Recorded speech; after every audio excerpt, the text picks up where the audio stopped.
let's get started. So here is the content of today's lecture.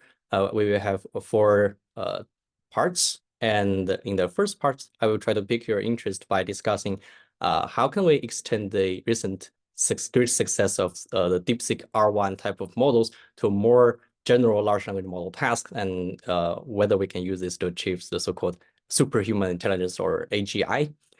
And then in the first part, we will discuss revisit some basics of reinforcement learning, such as MDP and MDP without reward function. And we will characterize large language model alignment task as inverse RL in this section. And we will also discuss why do we always need reward models, or why do we always need inverse RL in large language model alignment.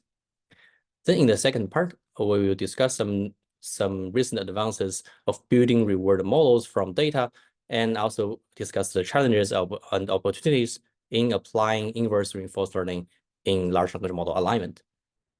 In the final section, I will discuss some lessons I've learned from the sparse-reward RL research. This includes the hindsight knowledge, or the wide sum of hindsight in sparse-reward RL, and reward shaping or credit assignment in the reinforcement learning literature. Also, the trade-off between using sparse reward and dense reward, which is a quite hot debate recently. And finally, I will discuss the power of self-play and its potential in future research. Let's start from the motivations. So I believe all of us have witnessed the great success of those data-driven methods, or like data-driven foundation models. They can be used to generate realistic, high-resolution images. They can be used to conduct realistic image editing, like shedding lights. And Sora can generate high-resolution videos and realistic videos. And the large language models have become part of our daily lives as our personal assistant for a while. I find it very useful.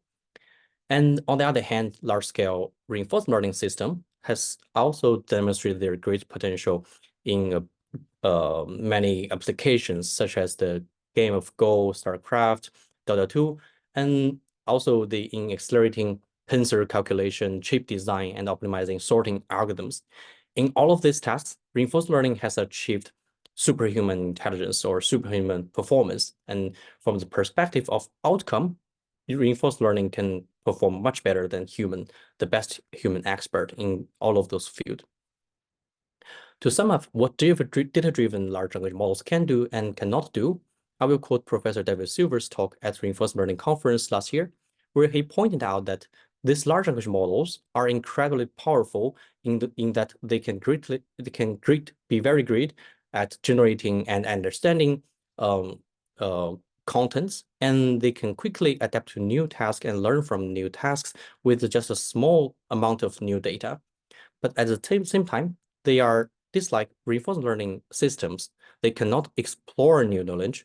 They cannot achieve superhuman expert performance themselves, and they cannot self-correct themselves or keep improving themselves.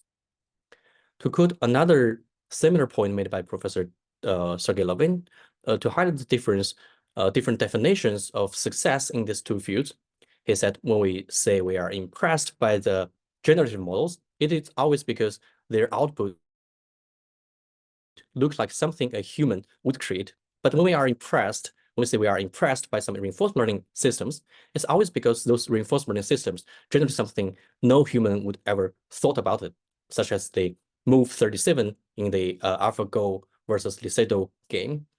I highly recommend both of those talks if you are interested in superhuman intelligence. I found those talks very inspiring. So a natural question here is it possible, or how can we combine the success of both sides, both from the large foundation models, like language models, and the reinforcement learning? From the perspective, or a reinforcement learning centered perspective, we know that reinforcement learning agents can be the best Go player, StarCraft player, or Dota 2 player, or best chip designers. But in all of these applications, it is in general hard to learn from these reinforcement learning experts or distill knowledge from them. For instance, when we know this move 37 is brilliant in the game of Go versus Lisedo, without deep thinking or analysis, it's hard for human to learn from this move. We just know from the AlphaGo that for this move, the AlphaGo can predict this move has the highest value among all potential moves, but it's hard to interpret why this move is reasonable and how can human experts learn from this move. But using large language models for reinforcement learning presents unique opportunity to learn from those machine intelligence through natural language. If we were ever able to achieve so-called superhuman intelligence with large language models, their interpretability could make it much easier for humans to gain insights and inspirations from these large language model systems. On the other direction, while RL has been highly successful in enhancing large language model performance, this is particularly true in recent mathematical reasoning progress, such as the DeepSeek R1, and also in alignment or providing more helpful and harmless responses in chat systems. So broadly speaking, the definition of large language model alignment refers to improving those large language model performance on downstream specific tasks. So this definition actually naturally fits with the reinforcement learning framework because we want to improve the performance according to specific downstream task performance or feedback. With such a definition, both improving the reasoning ability of large language models, such as the DeepSeek R1, and the improving the helpfulness or harmless in chatbot systems can be defined as alignment problems. Last year, the AlphaProof and AlphaGeometry won a silver medal at the International Mathematical Olympiad. And earlier this year, the DeepSeek R1 has demonstrated the power of large-scale RL in mathematical reasoning and more general reasoning tasks. Both success demonstrate the potential of large-scale reinforcement learning and their combination with large language models can work together. And on the other hand, a large-scale reinforcement learning from human feedback continue to enhance the user experience of chat models such as ChatGPT. So a natural question we would like to ask is, can we extend such a success? And what are the opportunities and key challenges in scaling up reinforcement learning to a wider range of large model alignment tasks and deployment? From my perspective, I believe there are two general opportunities, namely the opportunity for wide applications and direct applications, and the opportunity in rich methods. Since large language models are already a big part of our daily lives, using reinforcement learning to improve them can directly help empower human and empower users. And since the reinforcement learning community have developed a rich set of tools and techniques that can inspire new ways of improving large language models, and you already take this reinforcement learning course and learn many methods in RL, I believe you are sitting at an advantageous position to conduct frontier research in this field. Also, in my opinion, there are several or three main challenges. The first challenge is lacking reward signals.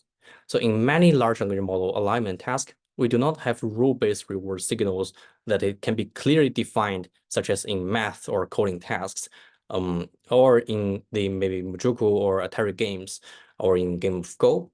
In those general large language model alignment tasks, efficient reward modeling from data becomes vitally important. And this will be the focus of the second part of today's lecture. And the second challenge is demand of compute. The prohibitively high cost in compute hinders the open source development of this field of inverse RL and large language model alignment. To help alleviating such a challenge, we recently released a reward model infrastructure to conduct inverse RL and large language model alignment research. With such a infrastructure, researchers can conduct research without GPU and efficiently train their inverse RL models with this infrastructure. For the third challenge, although we have a lot of tools in reinforcement learning, there is no silver bullet in reinforcement learning algorithms. We need to consider the properties of different large language model alignment tasks, and I hope having this lecture trying to bridge the gap between inverse RL and large language model alignment could be helpful for potential future research. In next section, let's start from revisiting some basic definitions in RL and then bridge the gap. So let's start from the very basic definitions of RL. You must already know this. So reinforcement learning is to learn a policy that maximizes the long-term return by interacting with the environment. And here we can formally define Markov decision process to describe such a process. Here we have the state space, action space that characterize the policy's input and output. And we can use a reward function and the discount factor gamma to trade off between short-term and long-term return. And we will take expectation over all potential initial state distribution rho 0 and the transition dynamics P here. And the objective is to maximize the policy such that it gains highest accumulative return over time. And this is the formal objective of reinforcement learning.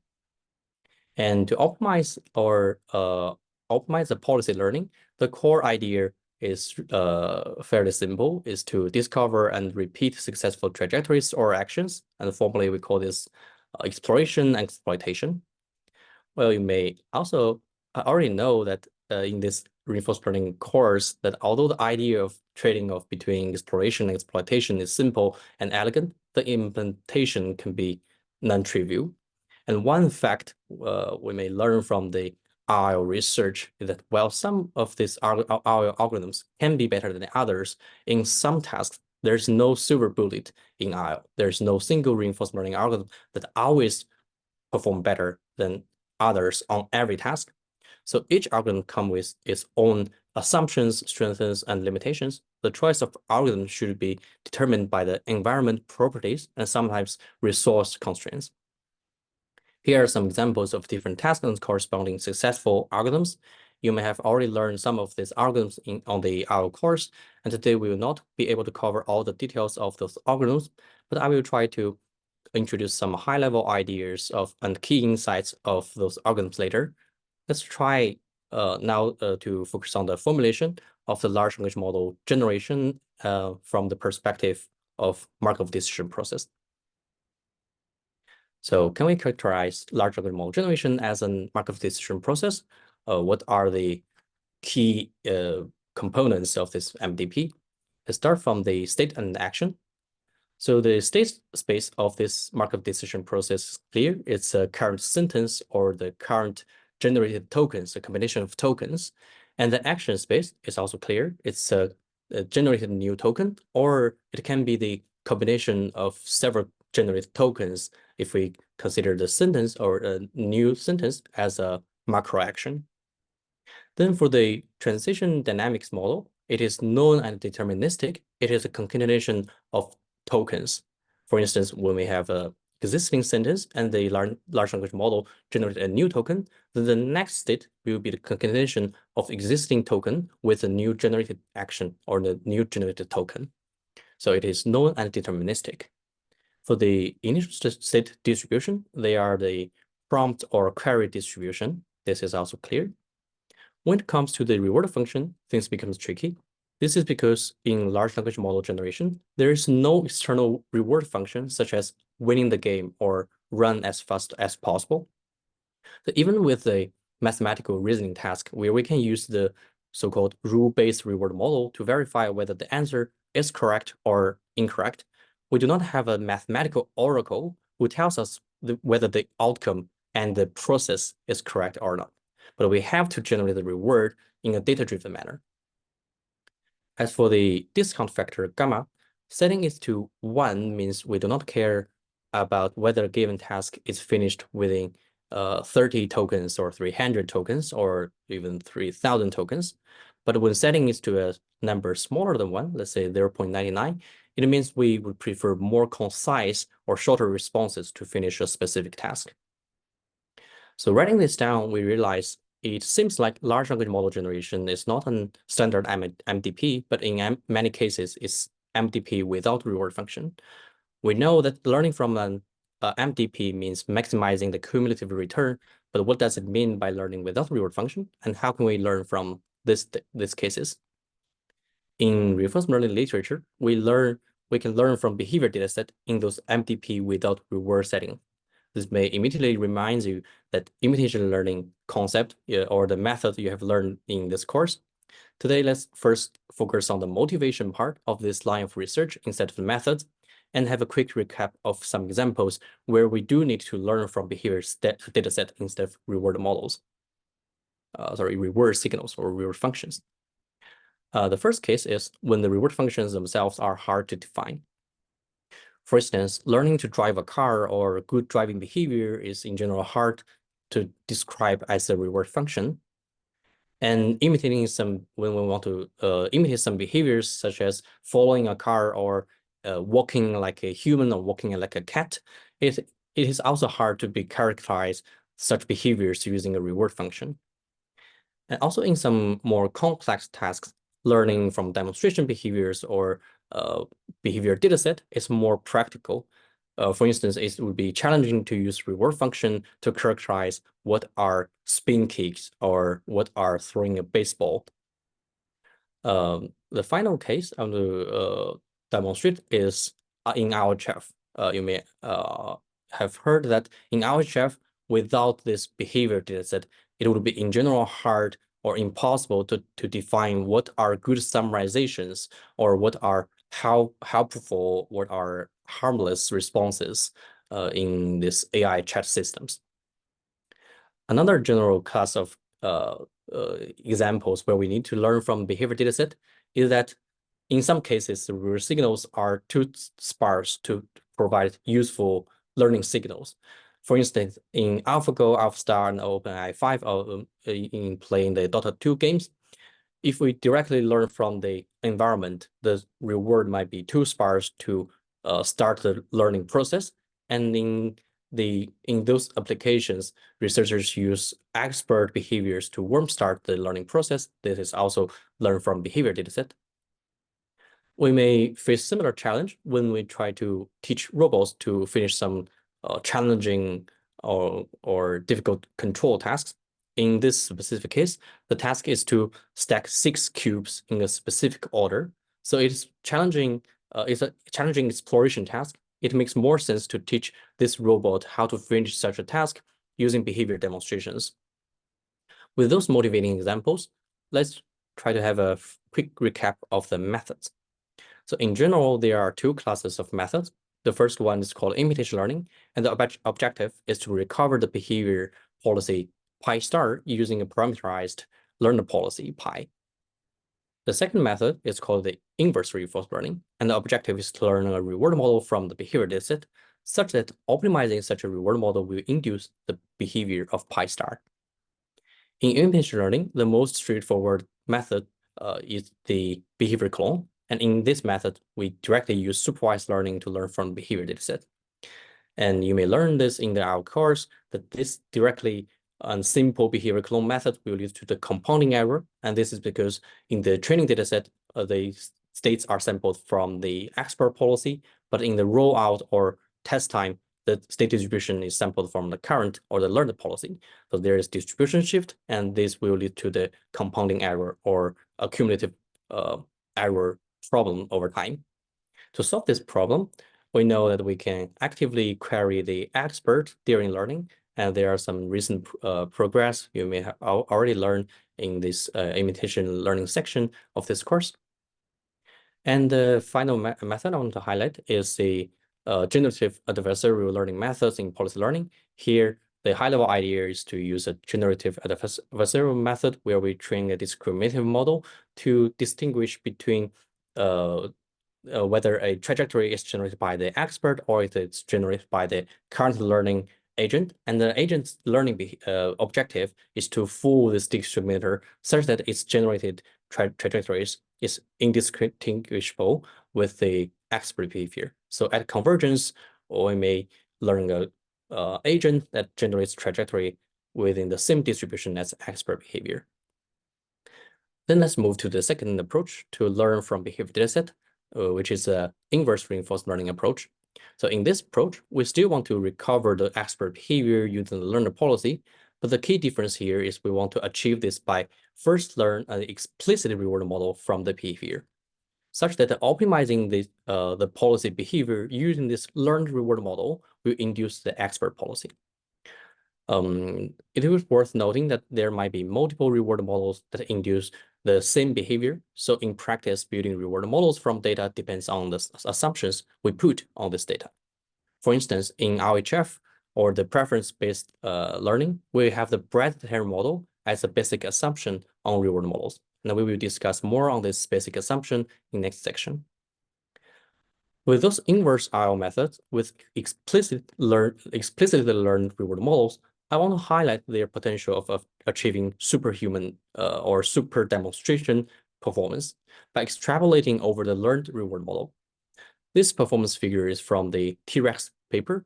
The blue boxes higher than the dashed line means super demonstration performance are achieved through extrapolating the learned reward model. So with those definitions, let's try to understand the large language model optimization process from an image learning perspective. In the pre-training phase, the large language models are trained with supervised learning to take the task of next token prediction. And this is by definition behavior clone or behavior cloning of the pre-trained dataset. In such a process, large language model starts to understand the natural language and appears to have some emergent abilities. Those pre-trained models can have some decent performance on many tasks or zero-shot performance on many tasks. Here is an illustrative figure. The x-axis here denotes specific task performance, and the y-axis is a probability of achieving such performance because we have stochastic token generation.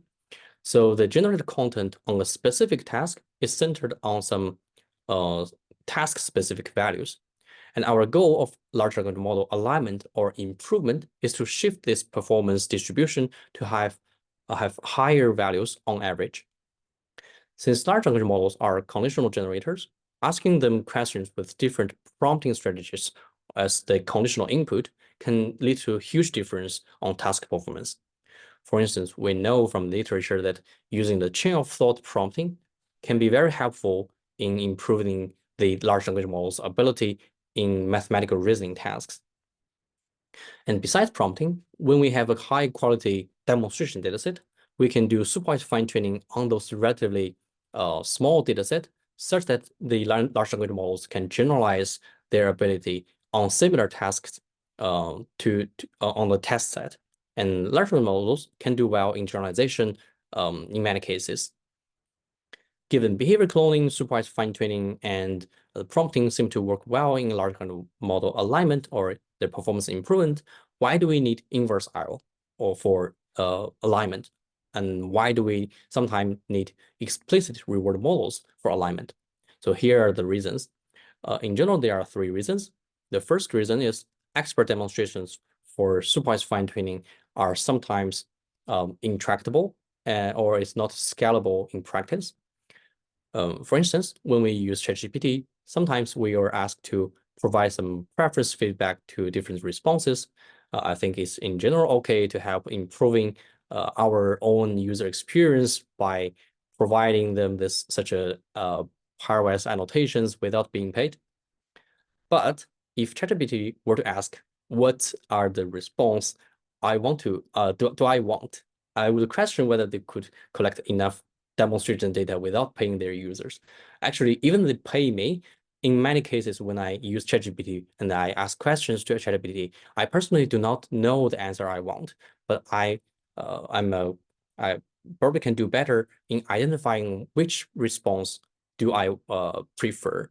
So probably human is doing much better job in discriminative tasks rather than generative tasks. So in this case, we have preference datasets to be a more scalable and practical approach to build reward models. And this idea contributes to the large-scale success of reinforcement learning from human feedback and the current conversational AI systems. The second case where we need a reward model is mathematical reasoning. While it is possible to conduct a supervised fine-tuning on mathematical reasoning tasks by directly doing supervised learning to predict the math question's answer, their generalization ability are relatively limited. In this case, we need reward models to help generalization. The success of the recent DeepSeek R1 model tells us by building rule-based reward models, instead of doing supervised fine-tuning on this dataset, large language models can have more freedom in exploring more generalizable patterns in finding the correct answers, instead of just memorizing them. For instance, the large language models can learn the long chain of thought or deep thinking reasoning patterns, or learn to self-correct their own responses and those are more generalizable patterns in finding correct answers in reasoning tasks. Finally, I'd like to highlight the unique role of reward models in test time optimization. So previously, we discussed the prompting and supervised fine-tuning are practical methods to improve task performance in large language models. But in test time, we are not able to scale them up. This is because the only thing we can do in test time is to pick the best prompting strategy we have during training and then deploy this system and hope for the best in the test time deployment. This is true also in many conventional reinforcement learning tasks, such as Mojuko locomotion and Atari games. There's no concept of test time optimization or test time environment, because in those tasks, we train our policy on the test task. And on the inference time, we only need the one forward pass, and that is sufficient of achieving good performance. However, in the most challenging tasks, such as Go, simply doing a single neural network forward pass is insufficient to achieve superhuman performance.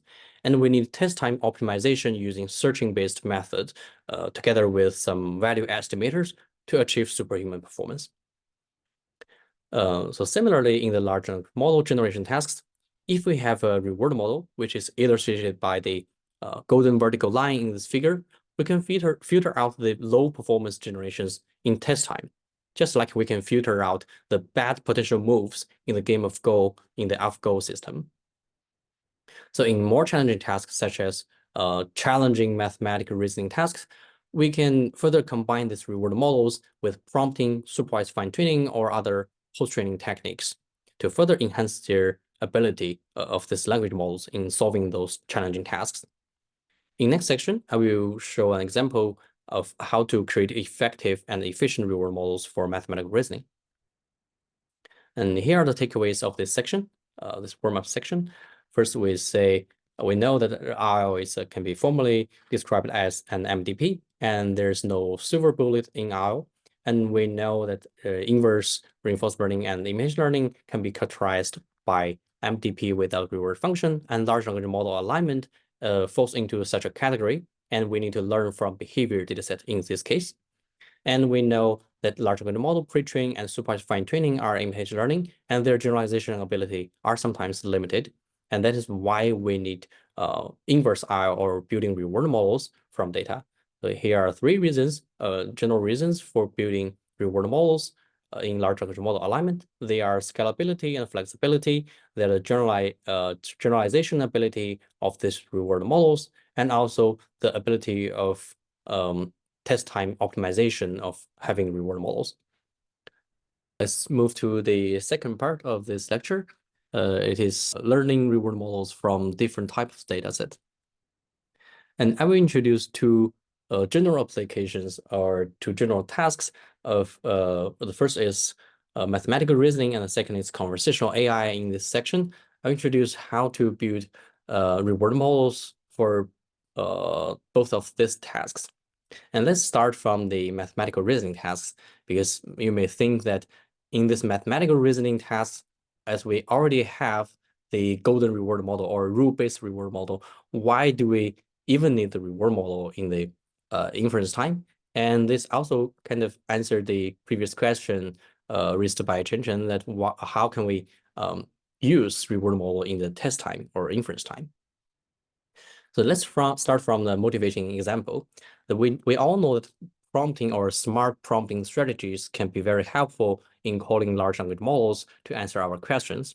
For instance, in this case, we can use different prompting strategy to ask mathematical questions to ChatGPT. But in practice, there's no silver bullet in prompting as well. So while we say some prompting strategies, such as a chain of thought prompting strategy or multi-agent debated prompting strategy, is better than the other, let's say better than not using any prompting strategy, we are saying that they are better on a population level or distributional level.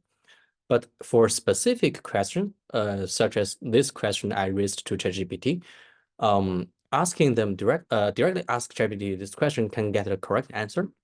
However, if we use this so-called multi-agent debate prompting, which is in general or in populational level better than not using any prompting strategy. We actually get an incorrect answer by using this prompting strategy. So by this case, we know for different queries or different prompts, we need different prompting strategies, such as the language models can give a correct answer. So a natural idea then is it possible to do this prompt engineering or prompt optimization using forward IO or direct reinforcement learning algorithms? Well, it is possible. We can directly use an IO or prompting agent to interact with the large language models and improve their prompting performance. But here are some challenges. The first is we have an extremely large action space, which is a vocabulary space. And then calling these large language models to improve our current prompting strategy can be expensive. And also, since we have to optimize its prompting strategy for each potential prompt or each potential queries, this prompt dependence can make it even more challenging or expensive to explore this huge vocabulary space. So since we know that we can sometimes learn from behavior dataset, and a natural solution with this inverse IO or imitation learning in mind is to investigate or ask question whether we can do learning from demonstrations instead of learning from scratch for this prompting task.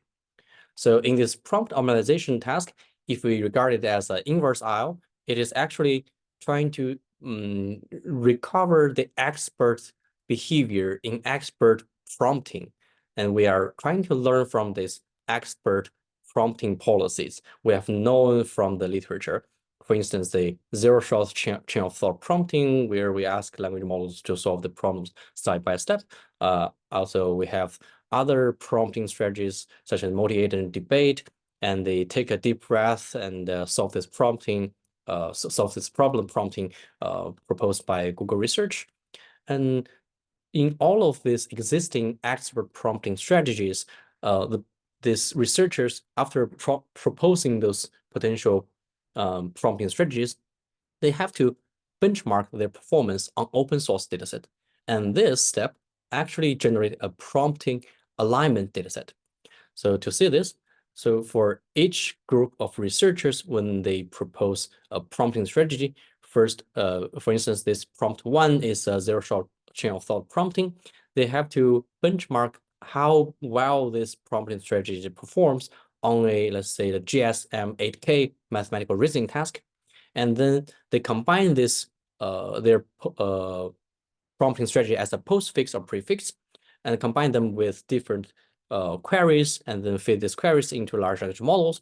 And then large language models generate some response. And then these researchers have to evaluate whether those responses are correct or incorrect. And then they have the accuracy, the overall accuracy of their prompting strategy to evaluate whether their prompting strategy is populational or distributionally better than previous prompting strategies or not using prompting strategies.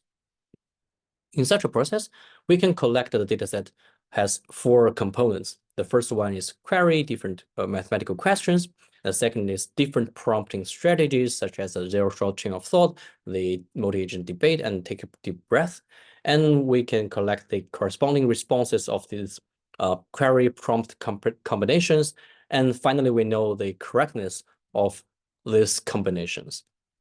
And from an inverse IO perspective, those data are sufficient to train a reward model.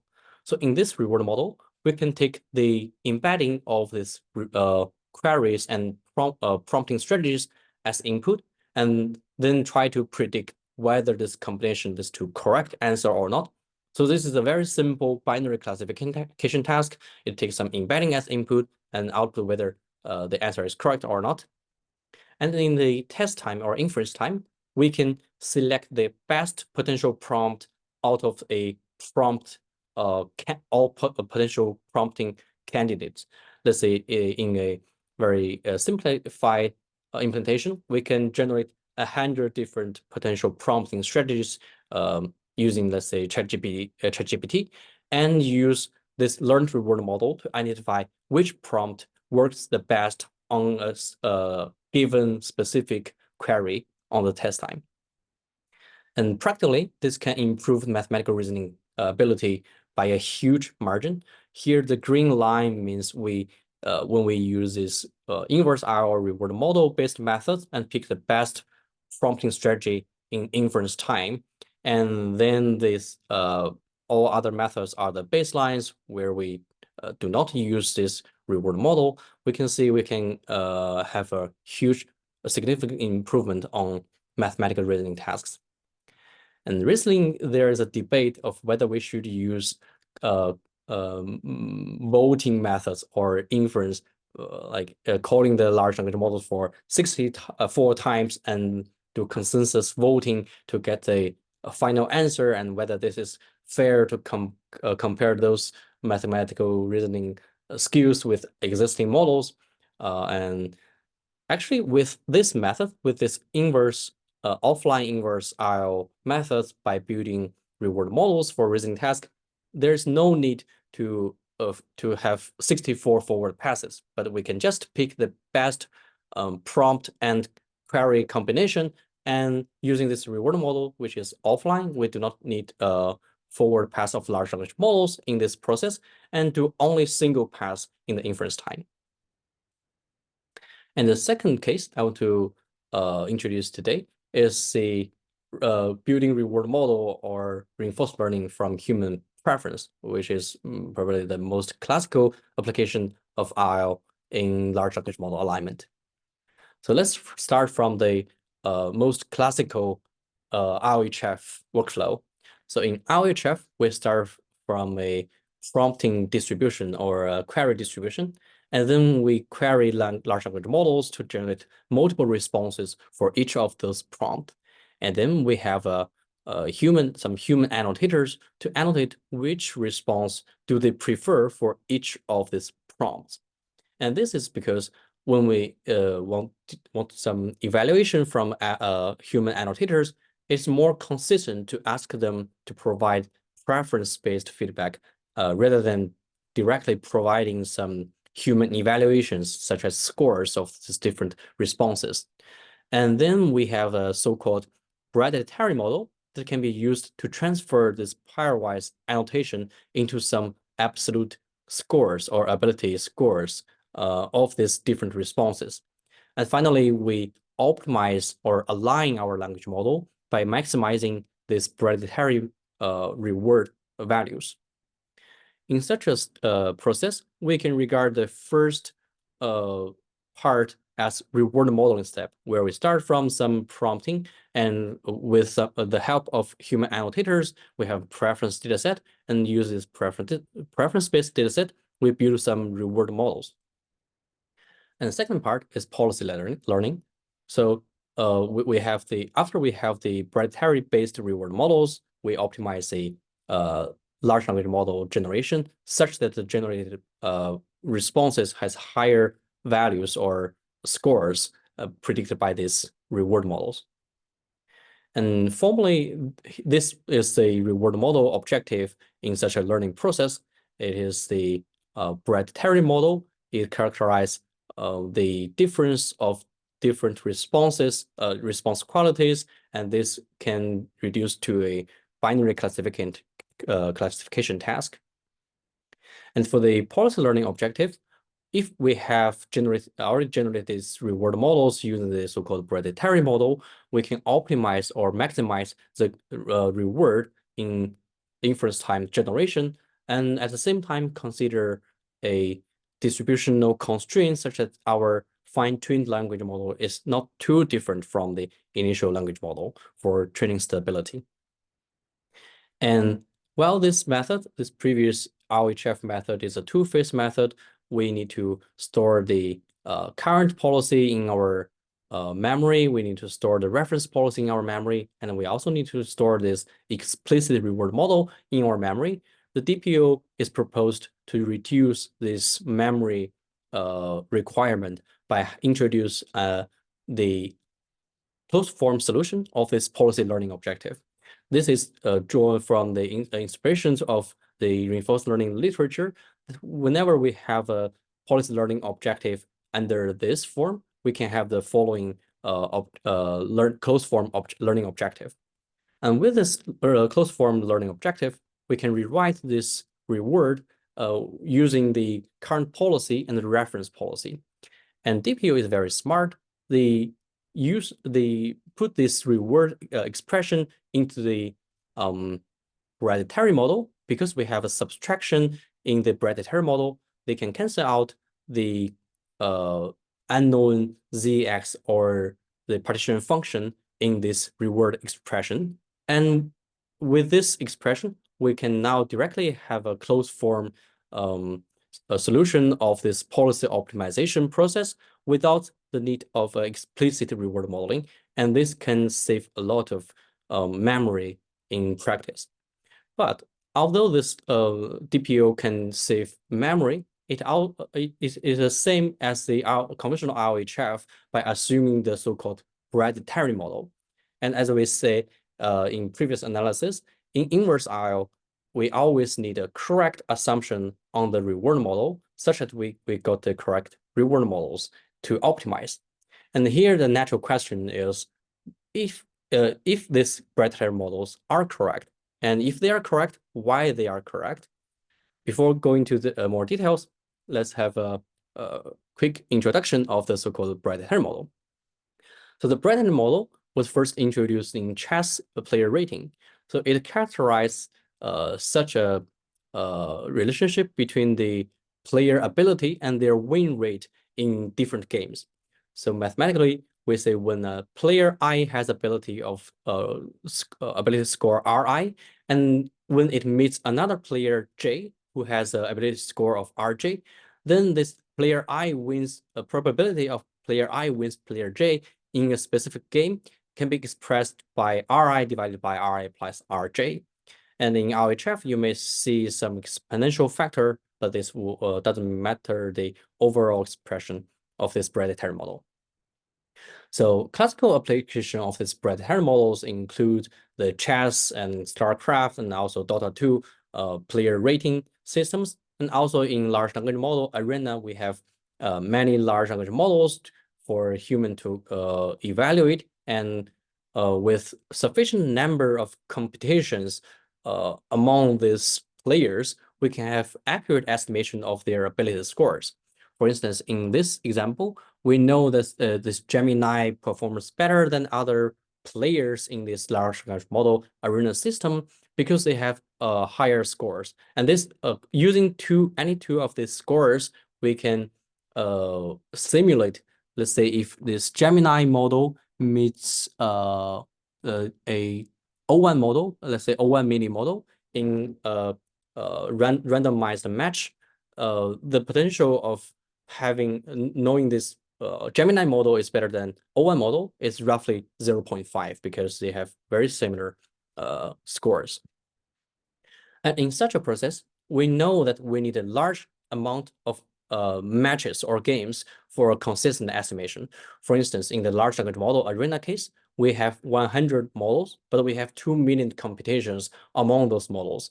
And each large language model plays with other language models over 10,000 games.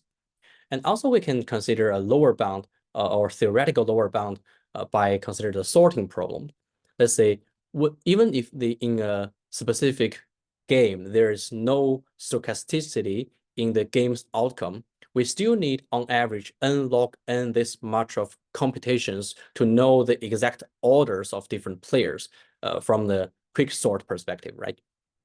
But in RHF, the fact is when we have m different prompts, we generate 2m different responses. This is equivalent means we have 2m players, and each player only compete with another player once.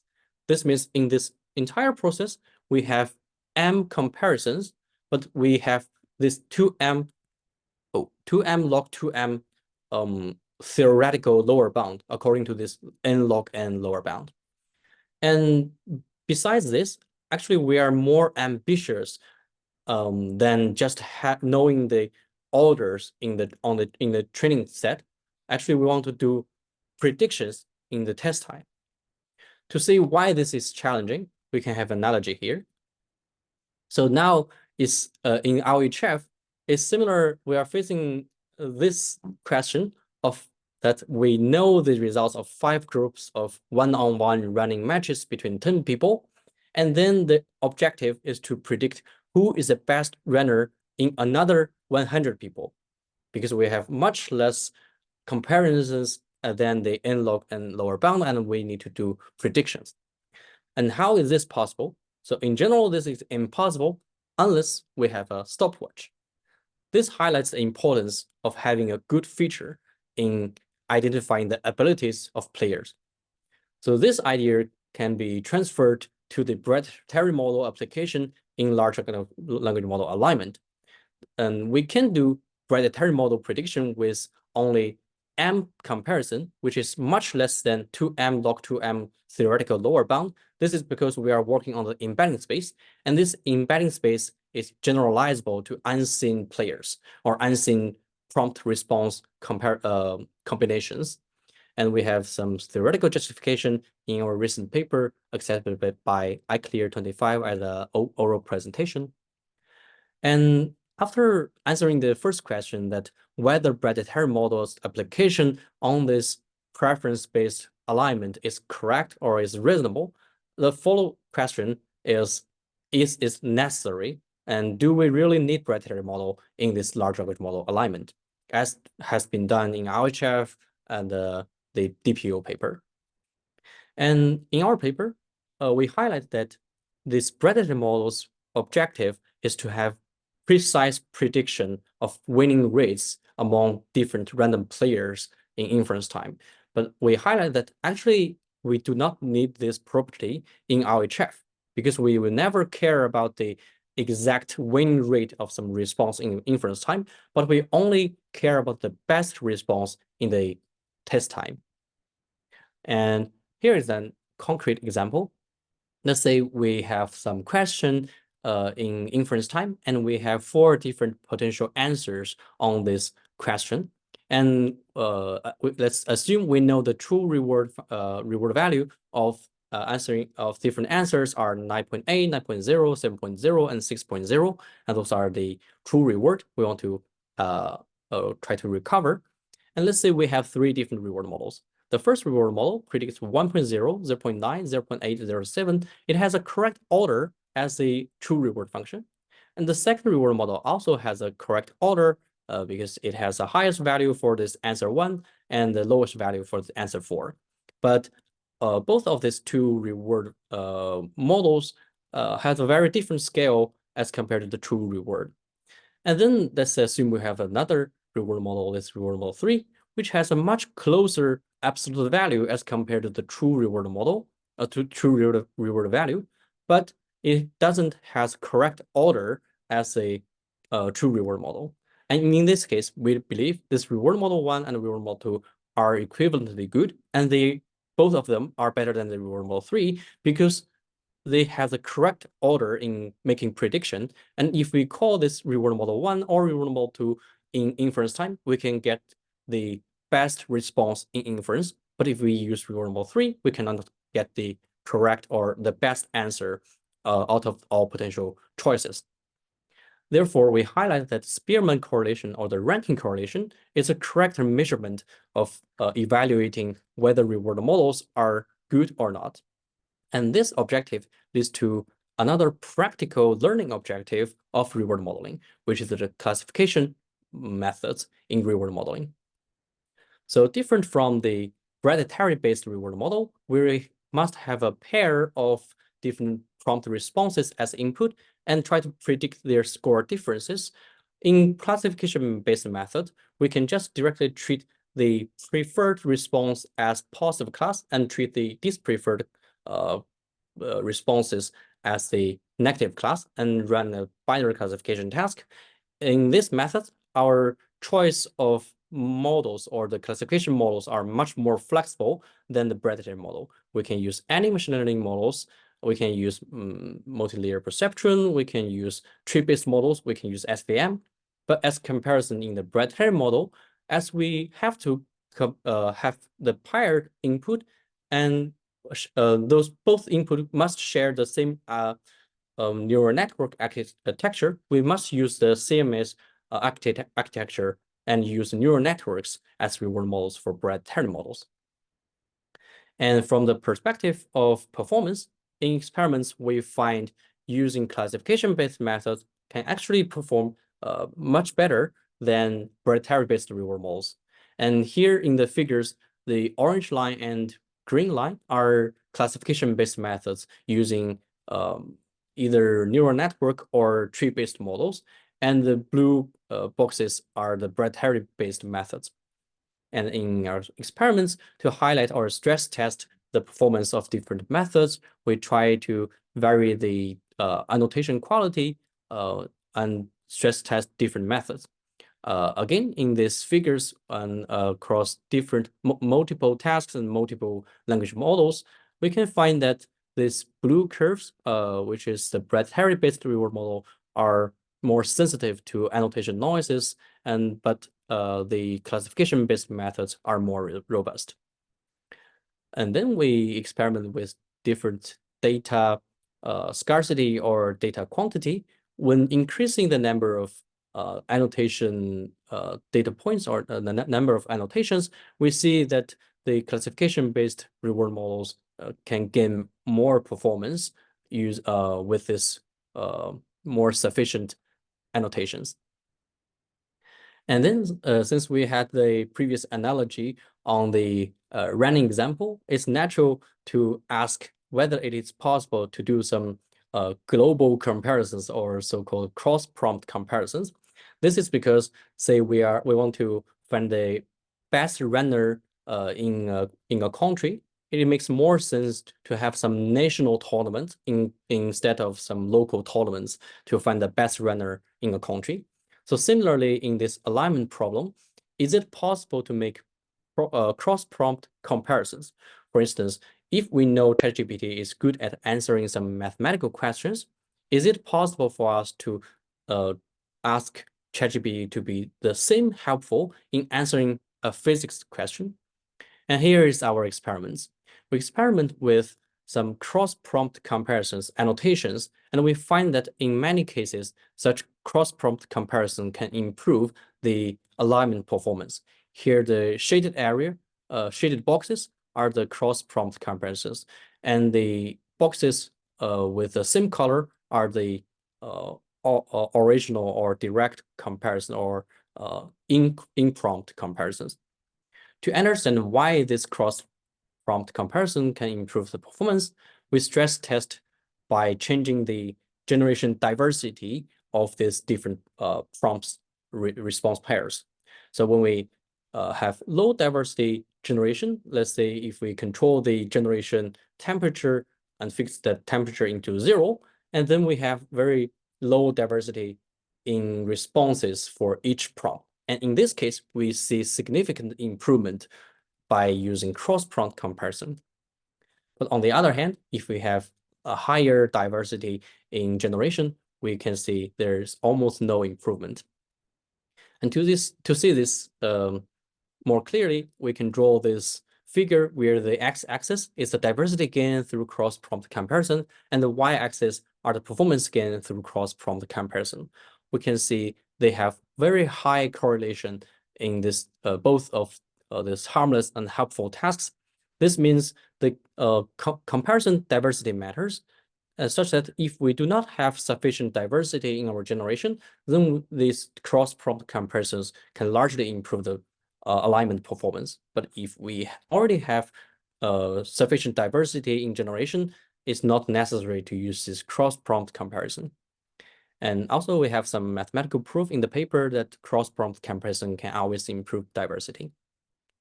So to summarize the takeaways from this reward modeling from preference research, first, we know that preference learning with less than n log n theoretical lower bound comparison rely on the generalization ability of embeddings. And we highlight that predictive model is a correct assumption, but it's not a necessary assumption in reward modeling. And we highlight that order consistency is a good objective of reward modeling, and classification can perform good in achieving such order consistency objective. And finally, we discuss the potential of doing cross-prompt comparison for diverse annotations. Before ending this section, I'd like to discuss some challenges and opportunities in reward modeling. The first challenge I want to highlight here is the reward model over optimization or reward hacking problem. The key insight here is a Goodhart's law, which says when the measure becomes a target, it ceases to become a good measure. In this large language model alignment context, optimizing too much against a learned reward model will eventually hinder the true objective, and such a phenomenon is referred to as reward model over optimization. In the literature, ensemble methods are usually used to elevate reward model, reward over optimization or reward hacking in this case, and finding other potential solution can be important and exciting research directions. The second challenge is the off-policy learning challenge. In aligning large models with open source datasets, sometimes we do not have direct access to the large language models that were used to generate those preference datasets. Therefore, we may need to learn from some very, very different behaviors on the off-policy dataset. So in the literature, it has been shown that on-policy preference annotation can perform much better and much more efficient than off-policy annotations. Also in the literature, we know that less data can be more efficient in preference-based learning. We may not need huge amount of off-policy data, but a relatively small number of on-policy annotation can achieve much better performance. Since on-policy learning itself has much higher learning efficiency, a relevant topic here is how should we efficiently annotate preferences, and what responses or the samples should we choose to provide them to the annotators to provide annotations. For ChatGPT, it may not be very important because they have huge amount of users to help them for annotation. But for smaller companies with less users, those methods could be considered to improve annotation efficiency. And finally, it's important to highlight there exist many other data types we may use to build reward models. For instance, researchers recently find the critic or review data can be used to learn more generalizable reward models. And this is also interesting future direction. If I were to summarize all of those challenges, I would call it the challenge of generalization of reward models, or to be more specific, generalization challenge of data-driven reward models. So in the final section, I will discuss some smart insights from sparse-reward IO literature, and I believe this method in the sparse-reward literature will appear in future works. Let's start with a comparison of different tasks and their task properties. But comparing all of these tasks, such as Atari and the Atari exploration task, the task of Go, the task of Dota 2, StarCraft, multi-go robotics control tasks, we find two tasks are particularly interesting. They are the task of Go and the task of multi-go control. Those tasks share similarity with the reasoning and alignment task by having very sparse reward signals, and the game of Go also has a large state space and a known transition dynamics. We will now try to draw some transferable insights from those tasks, and let's start from the multi-go task and the hindsight methods. The multi-go task in reinforcement learning refers to a class of tasks where failing in achieving some goals can be viewed as successfully achieving other goals. Take the navigation task as an example. An agent may be asked to arrive at a certain position in the maze in a certain episode, but in an explorative or random episode or trajectory, it may fail in achieving the original goal, but it will end by achieving some other goals, and which can be a valid objective in another episode. In those multi-go tasks, the hindsight experience replay methods draw inspirations from human learning, that human can not only learn from successful trajectories, people can also learn from failures. In today's lecture, I will explain the key insight of these hindsight methods using a simplified supervised learning methods setup. And let's assume we are given the multi-go task of this maze navigation. And we start from this green circle's starting state S0, and we want to achieve, or we aim at achieving the red triangle position as our goal. Since we just started our learning process, we may start with some random explorative behaviors or policies at the beginning. So this policy may take some random action 1, and after taking this action, we arrive some states S1. And then we keep executing the predicted actions of this random policy. We execute action 2 and arrive state 2. We take random action 3 and arrive at state 3. And finally, we take action 4 and we arrive some final state S4 at the end of the episode. So clearly we failed in achieving the original aimed goal, but the hindsight experience play method tells us not all goals are meant to be achieved. Some of these goals are just meant to be updated. So in this specific case, if we update the goal from the previous or the original right triangular position to this final achieved position, then actually in this episode, we successfully achieved this goal, this yellow goal. And by repeating this success, we can learn from this trajectory how to achieve similar goals in the future. And this is the idea of learning. So with this action 1, we can do supervised learning starting from this S0 and targeting at this yellow goal and take this action 1 as its expert or the optimal action. And this we can similarly do supervised learning on action 2, action 3, and action 4 to learn how to arrive this yellow goal point starting from S0.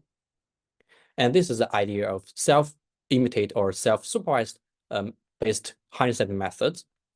And it's worth to highlight that not every task is multi-goal. For instance, in mathematical reasoning, failing in answer a math question by giving the incorrect answer is not a valid goal in any other tasks. And here is a valid example, in my opinion. In website navigation agent, even the agent fails in achieving a certain goal that was specified at the beginning of this episode, it must end with doing something, and the executed action are good actions that can lead to the final result discovered by the agent. So I believe there are more exciting opportunities in this area to explore and more to applications we can apply this hindsight methods. So in the tasks where we have the multi-goal structure, we can use the hindsight method. But what can we do in these tasks where we do not have this multi-goal structure? And what should we do to accelerate the policy learning from the literature? Equivalently, we can ask the question that when we only have sparse reward in some tasks, how to efficiently generate learning signals from such a sparse reward. And this is known to be the credit assignment problem in reinforcement learning literature. And in recent years, there are some works to conduct reward redistribution or credit reassignment using different algorithms, such as randomized methods or attention-based methods. Once again, there's no silver bullet in reinforcement learning, so we need to consider the task properties to choose the most appropriate algorithms. For instance, in large language model alignment or mathematical reasoning, there are 2 annotation-free techniques that we may use to generate dense reward, and one annotation-based method. The first one of the annotation-free methods use the attention weights of reward models to redistribute sparse reward into and transfer them into dense reward. And the second annotation-free method use multicolor tree search to estimate the sentence level reward that is denser than the outcome-based sparse reward. Excuse me. On the other hand, OpenAI has an annotation-based method to learn dense reward functions from human annotations, and this clearly may cost additional expenses, but it can achieve better performance because it introduces more information from the human annotations. Finally, on this slide, I would like to note that reward shaping or having dense reward sometimes can be dangerous, and they may lead to some suboptimal or very different unexpected behaviors. Even when reward shaping theoretically can be, sometimes it can be theoretically justified that those reward shaping under the conservative reward shaping class will keep the optimal policy. Even in these cases, it may change the learning behavior of policy learning and leads to different explorative or exploitation behaviors. Therefore, reward shaping may not always be useful. Let's discuss in the next slide, when should we use dense and when should we use sparse reward?